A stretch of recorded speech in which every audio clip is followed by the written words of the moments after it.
overdrive. My body's working in overdrive. So oh my God, what am I wearing? Sing it, Dallas. Give me that courage to say all this shit I mean, yeah. Give me that summer, rock your body. It's a very lyric, lucid dream. I don't know how I know. Okay, I did pause. I'm gonna get copyrighted. Guys, what a start to this week's episode. Bear with me. I know I look like I'm going crazy.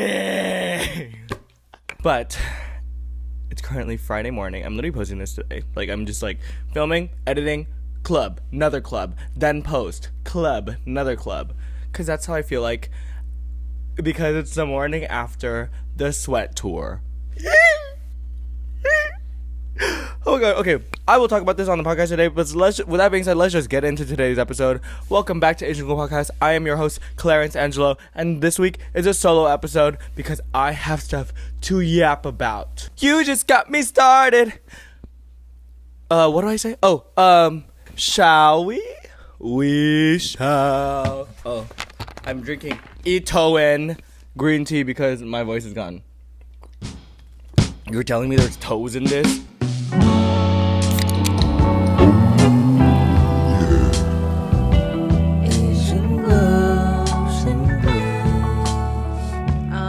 I think that's good.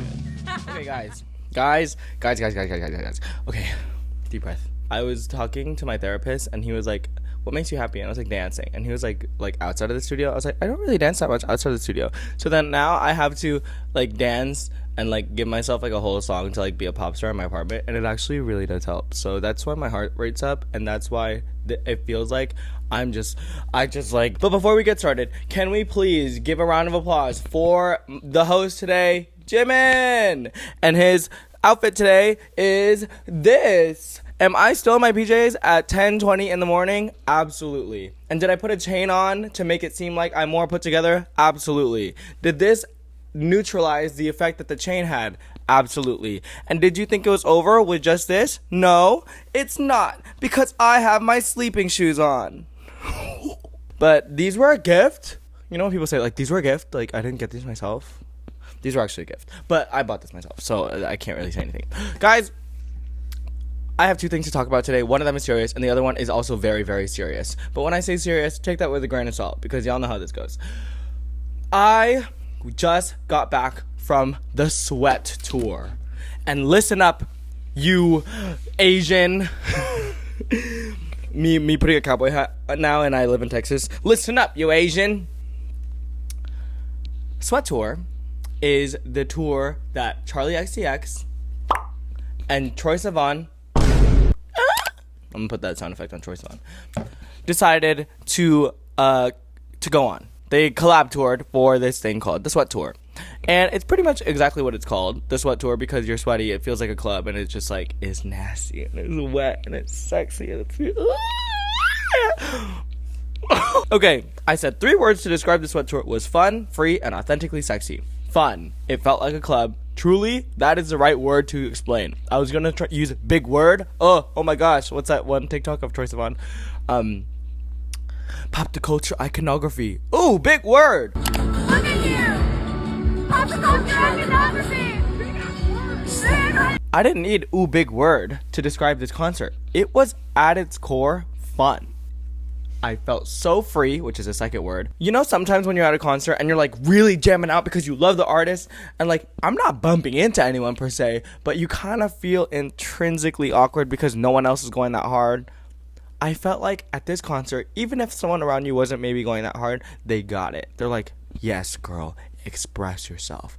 And I will express myself on another song that I love more, but as this one is your song, express yourself. And so I really like that. And the last one is authentically sexy. Whew! I'm gonna get emotional saying this. My favorite feeling watching concerts and live shows is the feeling and the reminder that you should truly be doing what you love. I felt this way watching Beyonce's Renaissance, Beyonce's Formation, Bruno Mars and Silk Sonic when they were in Vegas, when I watched J-Hope at Lollapalooza. it's just whenever you see someone doing, like, when you watch a concert and you're like, this is what they are meant to be doing, and this is where they are meant to be at this very moment, it just all aligns. Because seriously, in a world where, you know, you're kind of doing something for the money, and there's nothing wrong with that, but like, you have to do it for the money in order to survive, rather than kind of do something that aligns with what you really like, and then hopefully have the chances of making money from it. You know what I'm saying? Like, there's so much of that in the world that when you see the brief moments where someone is doing truly what they love, it's like, oh, you feel like the Avatar. You feel like the chakras have aligned, and your butthole, the chakras have aligned. Your butthole loosens. You start crying. What am I saying? I say authentically sexy because I've been to so many concerts where like the artist starts like really like feeling themselves, or like they start like shaking their booty, which I'm like, period. But sometimes I'm like, you guys are totally doing this for like outward validation rather than like this is truly what you feel inside you that you should be doing. And Charli and Troye, it just, to put the essence out there, it's like how Troye moved. For example, he was walking down the runway of the stage. It looked amazing and so free because it reminded me of how like I or my friends or my cousins when we would play High School Musical in my childhood bedroom like would walk down the hallway and like strut down the hallway. It just felt so free. At this concert specifically, rather than the constant like concert subconscious thoughts of like, oh, is my outfit like drooping, or like, is this, do I feel comfortable right now, or like, am I hungry, do I have to pee, like all the things that kind of stress you out about a concert, like, oh, is the person next to me gonna be great? The number one thought that came to my mind during this sweat tour was, am I being fully in the present? And I could yell about this so hard. But when the music was playing and when I was hearing all the music, I truly just kept asking myself, like, am I dancing right now because this is truly what this song is making me feeling? Or am I dancing to kind of like make sure I'm palatable enough for everyone around me dancing?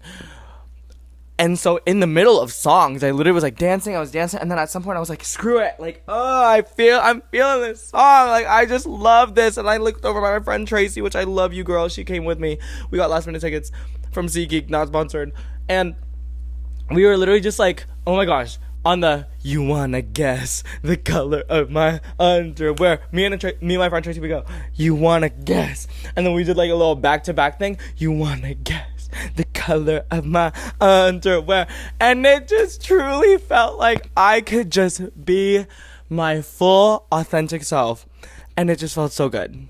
So I guess that's my last little yaps at this fun tour.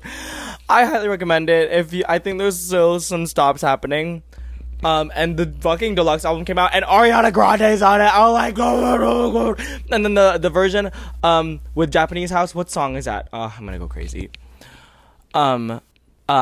She released Brat, and it's completely different, but it's still also Brat, the deluxe version. What's the one with, y'all are probably like screaming at your cameras right now, like, which one has Japanese? Apple. This song with Apple, or this song with the Japanese house, oh my god. Apple featuring the Japanese house, Japan Apple, Fiji Apple, lore, unlocked lore. Anyways, I felt really good about the concert. I hope you guys go if you can afford it. Obviously, don't be spending all your money irresponsibly, but I truly did feel like I was just so safe and free and fun, and what $100 and my question is, where the heck is Saki? Okay, time to fully 180. Oh! Clarence, maybe this is gonna go back on.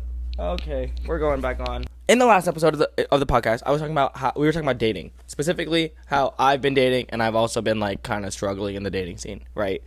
And for those of you that don't know, I'm not gonna trauma dump on anyone, I promise.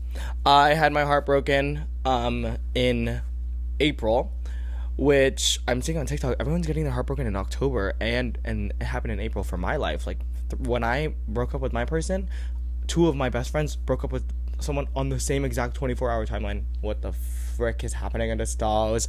And oh my god, Eternal Sunshine coming out during that time was crazy. Like, it really did change me. Anyways, I've been struggling because ever since the breakup, I've found a lot of challenges in terms of all forms of love. Like loving someone else openly, making sure that I'm not doing that too much, and I'm also still guarding my heart. And in the same way, loving the concept of self-love, loving my space, like my apartment, like all the things that I own. You know, I'm just having trouble kind of regaining the Clarence that was so unapologetically loving, you know? And that's what a person will do to you, right? And so, that being said, being someone in my 20s and someone who has friends in their 20s, 25, 26, 21, 22, 21, I realize that a lot of the conversations that we have today are about dating, boys, girls, and the challenges of it. Maybe that you're really falling for someone this time. Like, you know, there's just so much conversation happening around it. And I really love that. And let me just say, as annoying as those conversations can be, I think about how cute it'll be when I'm like 30 or 40 and I look back and me and my friends are like, oh my god, remember when we were talking about this person? And I'm like, remember we were just so like such a freshman in the dating scene? Like, you know, when you're a college freshman and like you really don't know what the fuck is happening, and like you barely could make it to Thanksgiving break, and like you really couldn't make it to Christmas break because you just hated everything and you miss your hometown friends. I'm burping a lot, but then you also are making a lot of new friends. I feel like that in the dating scene, where I'm just like, what the frick is happening? I feel like I'm constantly a fool. And that's what me and my friends always talk about. What I wanted to hone in on today's podcast, and bear with me, guys, I'll try to make this as palatable as possible. Actually, no, screw you guys. I will make it just as honest and raw as possible. Is this concept that in this dating scene and in this world, you as an individual are inherently unlovable. Specifically, all the things that cater to you believing that you are unlovable for a potential significant other, you know? My friends always talk about this, and after numerous conversations about this, I found that there's kind of two ways that people assume this, and I'll just kind of brief over it, and then I'll talk about how we can potentially fix it or how I'm helping myself do it. One is the concept that you are unlovable because you think that you are gonna be too much or too overwhelming for this significant other in your brain. When you share your full aspect of yourself, you're going to be, this other person's going to be like, oh my gosh, that's a lot, and they're going to push you away, right? And the second way that people think that they're unlovable is this kind of other argument that rather than being overwhelming, you actually think you're not going to be enough for someone. I have a bunch of friends who are like this. I've felt like this in times. Once again, I've been through the rudders of the dating scene, and I've been through the rudders of a significant other. The gutters? The rudders? What are the rudders? What the hell are rudders? Rudders? Isn't that like what's a rudders? A rudder is a book of sailing directions. Hey, that's not exactly what I'm saying. I meant to say gutters. But now that I realize this, I'm cringing now because I very much said rudders in front of, for probably the last like 5 years or 6 years of my existence. The first thing I want to say about feeling like you are overwhelming or feeling like you are not enough for someone is just get this out of the way. I want to say you are not alone in that thought. And I know you're like, Clarence, why'd you just say a BTS line? Like, you are not alone. That sounds so corny. But sometimes when you think, ooh, y'all heard that? Sometimes imagine a world like that. Sometimes when you're in your brain spiral, especially when it comes to boys or girls or whatever, it's nice to know that you are not alone, right? This concept that you feel like you are overwhelming, let me just tell you, almost every single one of my friends believe this. So, on top of you, there's me, and I can guarantee you 6 of my friends who believe that they feel like they are overwhelming. Just let yourself sink into that thought. Like, you truly are not alone in this concept that you feel overwhelming. Be a little bit kinder to yourself. Maybe hug yourself. Actually, guys, right hand up. Put your right hand up. And then put it on your left hip. And then put your left hand up and put it on your right hip. And then I want you guys to move your hands up and down. Okay, does this feel awkward? I'm sure that you like that. This is the hug that you probably should have given yourself when you were being hard on yourself, maybe last night or last week or earlier this week, or maybe when you accidentally slept with someone that you didn't want to. Like, just give yourself that little hug, because I think everyone kind of needs it right now. And if I squeeze any harder, I'm about to freaking fart on the mic. Hey, fart mic reveal, fart. what was I saying? Now, I talked about all this bad stuff and this kind of sad stuff where you feel like you're overwhelming or you're not going to be enough for someone. But I don't want us to ruminate in this kind of spiral, right? The first thing I want you to acknowledge when it comes to this concept that you are overwhelming, I want to address that first. This concept that you're overwhelming is all the traits that you think that you have, you know? When my friend said she believes she's overwhelming, I was like, what specifically about you do you think is overwhelming? Because, girl, I love you. Like, what do you think is overwhelming? And she was like, oh, whenever I go have an argument with my family, people who are very, very close to my heart, I start tearing up, right?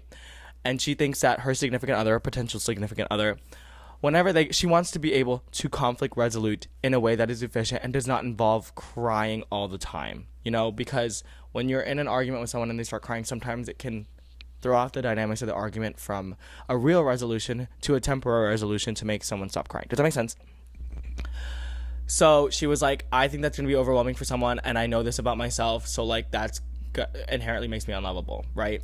And there's honestly many, many traits that you have that you probably equate to you being unlovable, right? Me personally, I'll share a personal one, is I have this very real fear that my career, being content and sharing my life on the internet, because it's not common ground and a common area where people date someone in, I'm afraid that because I'm not the once corporate America stable income boy that I once was, that I do not come off as secure anymore. You know, and that is a lot for someone to take on, and I think that's overwhelming. And for those of you that do creative things for a living, that career of being creative demands you to intrinsically reflect a lot. And I'm not saying that a normal job does not make you reflect a lot, because, girl, I've been in it. I've been in the rudders. I've been in the gutters of it. But I will say, when my job is to share my life stories and share my opinion on things that maybe are controversial or maybe are like they involve things that I'm passionate about, I have to constantly reflect on how I convey messages, how I am perceived, because it's my job, right? It pays the lights, you know? But with all this being said, I've learned so much about myself, and I continue to still learn about myself, and I learn about all the complexities that I have through this job, and I think about all this stuff, this pile of stuff, and I'm like, there's no way that when I approach someone with all of this in my hands and all of this attached to my body, that someone's going to look at me and be like, that is okay, and that is lovable, you know? And I think at its core, that's what overwhelming, when you feel like you are overwhelming to someone, that is kind of how my friends feel. I won't speak for you guys, but that's how my friends feel. The first thing that you have to acknowledge is that this trait, or 1, 2, 3, 4, 5, 6, 7 traits of yours that you think are faults or cracks in your character that make you unlovable, you have to acknowledge and verbally say out loud that this is an area of improvement. Journal that this is an area of improvement. It's just recoding it from something that is a fault or crack to something that is an area of improvement. And what that does in my brain is it gives me this concept that this isn't something that is healable. This is something that has a little bit of hope there, you know, something that can grow. It's not just a fault or crack that can never be fixed or can never be patched, but it is something that can be improved. In order for you to heal from this toxic mindset, in order for you to heal from anything, you have to believe that you can be cured. You have to believe that you can be healed. That's the first step to healing all the time. With this trait in mind, I want you to think, is this trait really, really authentically you? Truly authentically you? Mine is that yapping sometimes. Like, I'm like, oh my God, my person's going to think I yap too much. But girl, I'm a yapper. I'm a certified yapper. I'm a certified yapper. Yeehaw. If this trait is fully authentically you, it is not your business to consider whether or not it is overwhelming. I think the only thing you should consider is that if it's hurting anyone else, you know, as long as it's not hurting anyone. My yapping isn't hurting anyone, I don't think. Hopefully not. My friends yapping doesn't hurt me. Sometimes my friends be yapping and I'm like, girl, shut up, but I love you. You know what I'm saying? Can you stop talking for like 2 seconds and shut up? I love you, but girl, shut up. That is kind of the approach that I want to say for this verse. Like, is this really authentically you? If it is maybe not authentically you, then I want you to be kinder on yourself on fixing this and figure out what's the best way for you to fix it. Maybe there is a trait about you that isn't amazing. One of my friend's traits is that she likes playing games. Truly. And I love her, but I don't really like this part of her, and she doesn't like that part of herself either. She likes playing games with people on the apps. This is a part of however the world has treated you. This is kind of a result of what has happened, right? So I want you to be kinder to yourself on fixing this and consider truly what's the best way for you to approach this. If you grew up and maybe think about whenever you were mean to yourself or were disciplining yourself, did you get the job done and did you feel proud of it in the end? Or was it when you journaled about it and cared for yourself that you actually got the job in the end? You know what I'm saying? Whichever one you didn't regret, I will say that is probably the best approach that you should have in terms of this catering to your area of improvement that you think is not maybe authentically you, right? So that's the first thing. So the next thing is the internal struggle that you are unlovable. There's two sides of it, the internal struggle and then the external struggle where someone may have told you are unlovable. But I want to start with the internal side. This 1, 2, 3, 4, 5 traits that you have that you listed that cater to you being unlovable, you should remind yourself that does not actually equate. 1 or 2 things about you, 1 or 3 or 5 things about you do not equate to you being unlovable. And I say that because when you think about your best friends or you think about your favorite cousin or when you think about your family, there are so many traits about my family members and my friends that I think are like, girl, that's kind of annoying, But I love you. If you can love someone in your family, someone in your life with all those complexities, then this concept that you believe you are unlovable is inaccurate. Because if that love exists in you, it exists in so many other people. My favorite feeling is that I feel like I'm just an ant among other ants, and I'll explain. Whenever I'm on a train in New York, I feel like I'm just one amongst everyone. When I'm in a cafe with people who are all working and doing whatever, I'm like, yes, I'm caught up in my own world right now and my own career and my own growth, but so is everyone else, and that makes it so much more beautiful because I am just an ant among other ants. My problems are not that big, right?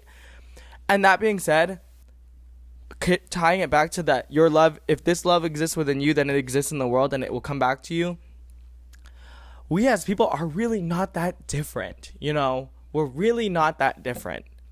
There's so many more things that connect us than there are that divide us. I want you to remind yourself of the friends that you have and the family that you have that have seen the parts of you that, you have listed, these traits that you have listed, and think about the kind of person they are.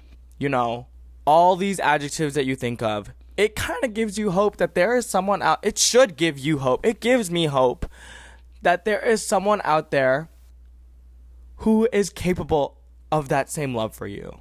You know what I'm saying? Your friends have seen this side of you. You wouldn't know this about yourself if you haven't extrovertedly expressed it. You know what I'm saying? Now on the other side, this is kind of the last section of it, is the external struggle. If someone told you that you are inherently unlovable. This one, I will say, I have experienced this, and I wanted to be raw and honest. This will take some time for you to heal. This type of phenomenon, or whatever the right word is, this situation that happens in your life, that is 100% on them. That is 100% on them. And obviously this is I'm going to assume that you guys are not sociopaths or psychopaths or crazy freaking racist people, If someone told you that you are unlovable, and I want to acknowledge that this concept can actually span outside of the concept of a significant other, the realms of a significant other.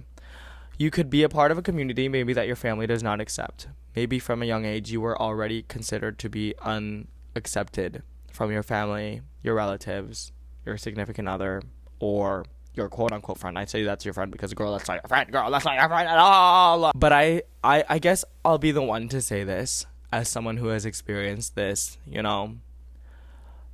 This will take some extra time for you to heal. And I'm going to cite another creator, Ms. Broski. She was talking on her podcast recently about she's letting go of things that no longer serve her. And more specifically, how she's like, but a lot of these things that she's letting go of, she's going to leave claw marks on because she loves them so much, right? And I'm going to cite her on that. The reason why I say this will take some extra time for you to heal is because my advice is this, and I'm just going to straight up read it. In every relationship that you have where the authentic sides of you are not embraced, fully embraced, or at least handled with gentleness, you let it go. For every relationship that you have where the authentic parts of you are not embraced or at least handled with gentleness, you let it go. And I repeated that partially for myself. I was partially self-interested by repeating that. Because when you do leave claw marks on things that you really love in your life, that have served you very well for some time, but they no longer serve you, they are actually hurting you. Leaving claw marks on something is a sign that they were not holding you back. They were not holding you as well. Because when you leave claw marks on something, that means it didn't matter to them whether you'd fall off. It's not, whatever you leave claw marks on was not holding you back. You know? And that's kind of a more harsh reality you have to come to terms with. But think about the hands that you are going to be able to hold with a lot more ease. And when things are rough, the grip on this hand will be even more secure. You know? And when someone says that you are verbatim unlovable, I really hope that you guys don't take that to your own heart. Oh my God, I'm crying. I'm gonna cry. I'm gonna cry. I'm gonna cry. I'm gonna cry. I'm sorry. Because whenever someone says that you're unlovable, I want you to think of the person that you were 10 years ago or 15 years ago. And that person was so angry. And Uncle Iroh from the Avatar, I think, said this. I think it was him. He said, an angry mind is a narrow mind. You know, when the person that told me that I was unlovable said I was unlovable, I brought it up. And they were like, oh my God, I said that? What the fuck do you mean you didn't know you said that? An angry mind truly is a narrow mind. Oh my God, get out. Get out of here. You had no idea that you even said that. But what I want you to think about with this concept of being unlovable is think about yourself 10 years ago or 15 years ago. You know, for me, that was like I was in high school. I was a freshman in high school. Or I was 9 years old. I don't even know what age that is, but that's middle school. And all the beautiful things about that kid, someone just told that kid that they are unlovable. That you little boy, you are unlovable. And I hope that when you hear that, and I'm not even going to tell you guys to do it because we all know you should do it. You stand right in front of that version of yourself and just hold that kid. You protect it. And you would never tell that kid that it is he or she is unlovable, because sometimes that voice that's telling that you are unlovable. Yes, I'm talking about the external aspect of it, but sometimes it is your own brain. Most of the time it is your own brain. But right, in the same way that your brain is in you telling this, that little kid is also still in you. And it is still your responsibility to protect that kid. It is one of the most comforting and the most almost disappointing things when you view it in that perspective, you know? But it also gives you some hope to be like, that kid is me. I'm not anything different than that kid, you know? That kid, oh my gosh, I remember I was a kid who was always so anxious to like do something, you know? I was always like, Mom, can we please decorate the house with Christmas lights? Like, I can't wait. I literally started doing it without her, because I was like, I want to feel the joy of like, I want to show everyone that we're like, we have this, you know? I was also the kid who couldn't stop doing extracurriculars, not because I was trying to prove anything, but because I freaking loved being with band kids, and I loved being in a bunch of different, I was in track. Like, I just loved doing it all because I was meeting all these different types of people. That is one lovable ass kid. And I hope that when you think about that person that you once were, that person is still you. You're not disconnected from that person in any way. You might be different. You may have matured, but you are not at all disconnected. Okay, sorry. I don't know why I almost started crying there. I guess that's kind of what I wanted to talk about.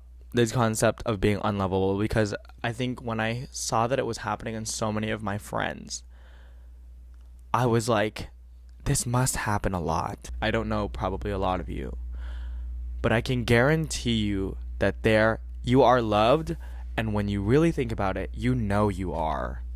Your friends, your family, someone in your life has shown you that love. They see your complexities, your inevitable complexities, and take on those complexities and wear those complexities on your sleeve, because that's what makes you a beautiful human. They see that sleeve of complexities and they still decide to love you. If it means you have to put a sticker on your mirror that says you are loved in your apartment, and someone else will walk into your apartment and see that you have to have that sticker to remind yourself that you are loved, then damn it, girl, just do it. Like, put the sticker up. I don't judge you. I will not judge you. And if someone judges you for having a struggle about loving yourself, then fuck them. Literally fuck them, because it's a struggle that all of us face. Okay, I think that's kind of like the thing that I wanted to talk about today. I'm sorry if that was a lot. I'm not gonna apologize if that was a lot. Take up space. Thank you guys so much for listening. Please leave a review on this podcast episode, because it does help out the algorithm on the audio streaming platforms to push us. If you are watching on YouTube, please consider subscribing if you've been watching for a while. I'm gonna say bye like I normally do in my respective Filipino Tagalog language. Isa, dalawa, tatlo. Ingat! I look ridiculous. Guess I needed a home. It's okay to be jealous if you're jealous of me.